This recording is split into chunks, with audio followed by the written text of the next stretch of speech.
Less than a month into the job, you fired the chairman of the Joint Chiefs, C.Q. Brown, and the chief of naval operations, Lisa Franchetti, without cause. And to this day, you still have not provided an adequate explanation for removing them. As far as I can tell, you fired C.Q. Brown because he was black and Lisa Franchetti because she is a woman. So nearly 4 months later, we still don't have a new nominee for Chief of Naval Operations. News reports, and you can contest it, but I'd love to hear your answer, say that you haven't nominated someone because qualified admirals keep turning the position down. So tell me, Mr. Secretary, when will Congress receive your nomination for the next chairman of the next chief of naval operations? Ma'am, with all due respect, I would suggest not believing every headline you read. With all due respect, I'd like your nomination. When will we see it? There is not a single admiral or any military official has turned down a position that's been. So when will we see your nominee for the chief of naval operations? In due time, for all the right reasons. Again, I think we've seen the managerial incompetence. Can you assure the American people of two things? You will respect any Supreme Court decision on this matter about whether the Marines are constitutional, and you will respect the district courts when they rule before the Supreme Court rules. What I can say is we should not have local judges determining foreign policy or national security policy for the country. So you're not willing to say you would respect those decisions? What I'm saying is local district judges shouldn't make foreign policy for the United States. Okay, let's move on to budgetary incompetence. You missed the deadline to submit a draft defense budget to Congress, which makes it impossible for us to complete our work on the NDAA or appropriations, and makes it more likely you'll receive delays in funding you need for new acquisitions, programs, and other priorities. Additionally, you're blowing money on poorly conceived operations and vanity projects for President Trump. Retrofitting the Qatari jet to serve as Air Force One will cost about $400 million. The parade in D.C. this weekend will cost upwards of $40 million. Your bombing campaign in Yemen cost about $1 billion, and a week later they were having missile strikes in Israel. Your operations in L.A. will cost tens of millions of dollars, and you claim to be cutting costs at the Pentagon, but all I see are wasted dollars better spent addressing our most pressing threats like China. So, Mr. Secretary, what priorities have you cut funding for to pay for these projects? Ma'am, I would just say your list left off securing the southern border. So, Mr. Secretary, what priorities have you cut funding for to pay for these projects? We make trade-offs every day, and I would imagine what we want to spend on is quite different than what the previous administration did. Well, I think we made those changes quickly, and they're reflected in this budget, and we're very proud of them. I think the American people can see why I'm so concerned about this incompetence. Thank you, and I yield back. Kristi Noem had a U.S. senator thrown to the ground and detained.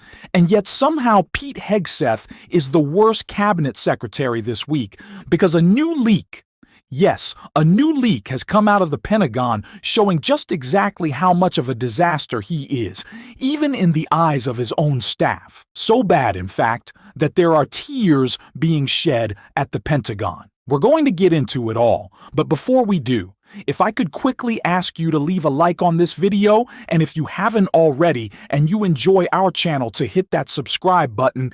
It goes a long way in supporting the work that we are doing on this show. Now, before we get into this latest leak and report out of the Pentagon about Pete Hegseth, I want to start with what spurred it on, his incompetence called out by Mikey Sherrill before Congress. And this clip right here. Thank you, Mr. Chairman. Secretary Hegseth, Chairman Kane, thank you both for being here today. Mr. Secretary, your testimony over the last several days before Congress, I've heard you speak about all of your supposed accomplishments from your time at the Pentagon. I have to say, your training at Fox News has let you spend months of dangerous dysfunction and incompetence into catchy phrases like restoring the warrior ethos and increasing lethality. But the truth is, it's really been chaos at the Pentagon under your leadership. You've clearly shown you're unable to manage the Department of Defense, but what I'm most concerned about are three specific areas: your operational incompetence, your managerial incompetence, and your budgetary incompetence. So let's start with operational. According to news reports, in your first week on the job, you got confused in a National Security Council meeting and thought President Trump wanted you to stop all aid to Ukraine. In a well-functioning administration, you would have asked for clarification before making that seismic policy shift, but instead you ordered vital military aid heading to the front lines turned around, costing the U.S. millions of dollars, and depriving Ukrainian soldiers of equipment they needed to fight Russia. So, Mr. Secretary, can you explain how exactly you misunderstood such a monumental presidential order? One of many fake news headlines we've dealt with. So President Trump told you to halt military aid to Ukraine on January 30th? As is often the case, highly ideological and very ill-informed reporters love to speculate about things they know nothing about in order to spear President Trump and myself. So it sounds like actually the reporting is correct, because I will say, if it wasn't a mistake, why did aid restart only a few days later? Again, we would take complete issue with what would some call reporting and others call a hatchet job. So why did aid start just a couple days later?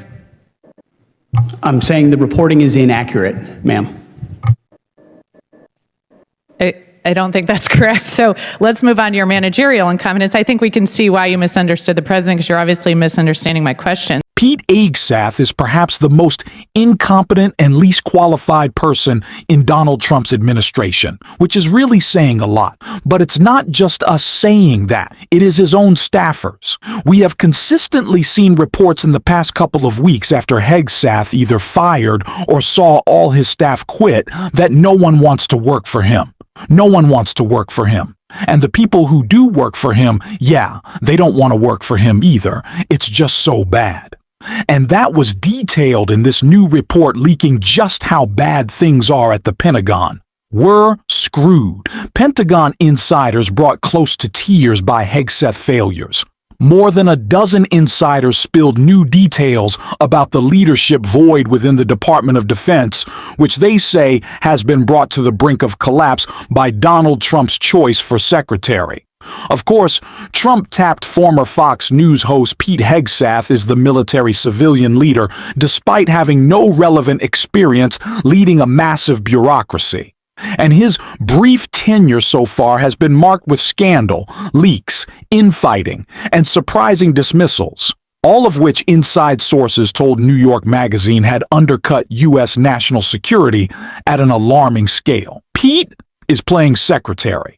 Source told the magazine he's not being secretary. The source specifically cited Israel bombing Iran, which actually happened hours before the report was published online, as the type of crisis Hegseth wasn't qualified to handle, for any substantial operations were screwed. The source said there's nobody in the SEC desk office at this point that has any. They're not heavyweights. They don't have the sophistication. They don't have the experience. Another source described how a veteran Pentagon employee was close to tears discussing the lack of readiness in the defense secretary's office. The department is so effed, the employee said. According to the source, Hegseth immediately set to work on the parts of the job he liked most: working out, posting photos of himself working out with the troops, and talking about purging the military of trans service members, and quickly falling into the grips of paranoia about leaks and disloyalty. According to insiders, the leaks seemed to come as fast as we had meetings in the building, said one of the more than a dozen sources with close knowledge of Hegseth's tenure. Hags chose a fellow Broet, Joe Casper, as his first chief of staff, and put him in charge of investigating the leaks, but he frequently rubbed colleagues the wrong way. I knew he was within 30 seconds of meeting him, said Colin. Carroll, who worked as deputy secretary of Steve Feinberg's chief of staff.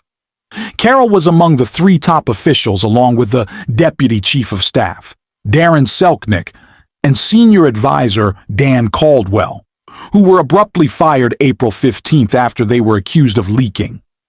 Although no evidence of that has emerged, and he offered a scathing assessment of Hegseth's handling of the matter, what this report with leaks from inside sources continues to prove out about the Pentagon is that the focus from Trump and Hegseth is on loyalty above all else. And we saw this at the screening of soldiers that took place at Fort Bragg, checking political identity and physical appearance for who could stand behind Donald Trump. So he had a cheering crowd as he goaded them into booing Gavin Newsom, Mayor Bass, and just a disgusting display. That's what Donald Trump wants. Loyalty to himself and his agenda above all else. And he doesn't care who gets in his way. And clearly, neither does Pete Hegseth, because Congressman Rowana asked him about abiding by court decisions, something becoming increasingly important as Donald Trump seeks the National Guard and Marines on L.A. Take a listen to what Pete Hegseth had to say. Mr. Secretary, I'm hoping we can start where we may have common ground. No war in Iran. In 2016, President Trump was one of the few people on the Republican stage to have the guts to say that George W. Bush's war in Iraq was an utter disaster. He promised the American people no endless wars. Tucker Carlson has said that thousands of Americans will die if there's a war in Iran. And he is cautioning that currently neocons are trying to get President Trump into a war in Iran. Representative Marjorie Taylor Greene has said the American people don't want to bomb Iran. Will you today assure the American people and the MAGA movement that you will not bomb Iran unless we are hit? Congressman, it's good to hear you quoting conservatives. When they're right, I quote them. I will tell you this. The president has been earnestly and completely committed to a peace process, has given Iran every opportunity, those talks ongoing, but he also fully recognizes the threat that Iran with a nuclear weapon would exist. Will you commit to us not bombing them? I mean, that's what the conservative MAGA movement is calling for it online. You'll see. I mean, they want a commitment that we not bomb Iran unless we're directly hit. Well, here in this forum, it wouldn't be prudent for me to commit or not to commit. My job is to be postured and prepared in the region, just as the chairman. How about this? For any potential capability. Would you agree with this analysis that Netanyahu is itching for a fight? If Netanyahu uses American missiles to hit Iran, he's going to drag us into a war there because Iran's going to say they're using American missiles. Our military knows that you cannot just through hits eliminate Iran's nuclear capability. They'll simply go underground, and they will then end monitoring. And unlike Iraq, they're in heavily civilian sites. Will you stand up today and make it clear to Netanyahu that that escalation, what he's threatening just yesterday, is not in the American interest, that he should not be dragging America into war with Iran? Well, Congressman, that question included a lot of speculation. What I know is that Bibi Netanyahu is going to put his country first, and we're going to put our country first, and we're positioned properly in the region to ensure that we're prepared for any potential contingency. Are you concerned about his escalation into Iran, and will you assure the American people you're going to do everything possible to keep us out of a war in Iran? We remain, as the president has said, committed to creating the conditions for peace, creating the conditions for talks where Iran does not have the ability to develop a nuclear weapon. So let me ask you another matter. Senator Baldwin asked you about the legal authority for the Marines in my state. I disagree with you. I thought not only do I not want Marines in Iran, I don't want them in California. But I don't want to get a gotcha. You know, they said, what provision? Your administration since then has filed in the federal district court. You're arguing that the Marines should be allowed to defend federal property. I disagree with you. That's your argument. Here's where I hope we can agree. Whatever the federal district court decides, will you abide by it? Well, this is a pending situation. So will you agree, though, that it's not my legal view, it's not your legal view that makes the decision in America. It's the federal judiciary. If the federal court in California and the San Francisco district judge has orders a preliminary injunction, will you agree to abide by the federal courts? What I will tell you is my job right now is to ensure the troops that we have in Los Angeles are capable of supporting law enforcement in there. Sir, I agree with that, but will you... And we know we have the constitutional and statutory authority. That's fine, but can you just assure us that you'll abide by the decisions of the courts? We've always looked at the decisions of the courts. Well, the vice president has said that he doesn't believe that the courts should be respected in military matters. This is not my lane, but we also recognize that the way in which the judiciary has expanded its powers. But can you just during the give a Trump simple? administration Okay, is let me quite ask you this: clear. two simple questions. You got 30 seconds. I'm not trying to trick you. I think it would assure the American people. Because it shouldn't be Ro Khanna's view of the Constitution, and it shouldn't be Secretary Hegseth's. It should be the Supreme Court and the federal courts. Can you assure the American people on two things? You will respect any Supreme Court decision on this matter about whether the Marines are constitutional, and you will respect the district courts when they rule before the Supreme Court rules.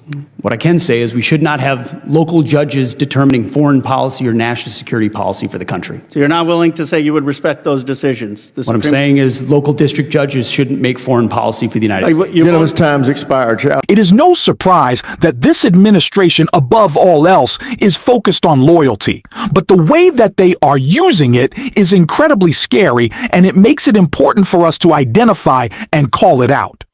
We are going to be doing so on this show every single day, and if you want to support that, as always, you can hit that subscribe button, leave a like on this video, and if you stuck around to the end, drop a blue heart in the comments, and until next time, I will see you soon.